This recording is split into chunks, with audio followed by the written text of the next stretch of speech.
जी अस्सलाम वालेकुम फ्रेंड्स। निदा यासिर की ऐसी वीडियो वायरल हो चुकी है जिसके बाद आज हर कोई हैरान है कि निदा यासिर ये क्या कर रही है। निदा यासिर हज करने गई है या फिर निदा यासिर सिर्फ और सिर्फ वीडियोस बनाने और ब्रांड की प्रमोशन करने के लिए हज कर रही है। अभी आपके साथ मुकम्मल तफसीलात शेयर करेंगे, इसलिए वीडियो को आखिर तक ज़रूर देखिएगा।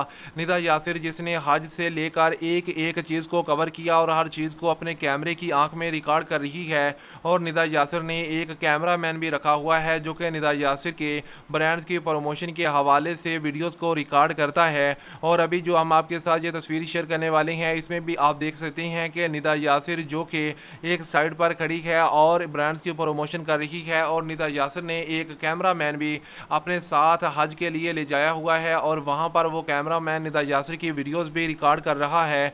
और यही वजह है कि निदा यासिर पर इस वक्त हर कोई शदीद तनकीद करता नज़र आ रहा है और फैंस की जानब से भी निदा यासिर पर शदीद गुस्सा किया जा रहा है कि निदा यासिर ये हज करने गई है या फिर सिर्फ और सिर्फ व्यूज़ और ब्रांड्स की प्रमोशन करने के लिए गई है। और ये निदा यासिर जो कुछ कर रही है ये सिर्फ और सिर्फ अपनी प्रमोशन और ब्रांड्स की प्रमोशन के लिए हज कर रही है, जो कि अब असलियत उसकी सामने आ चुकी है।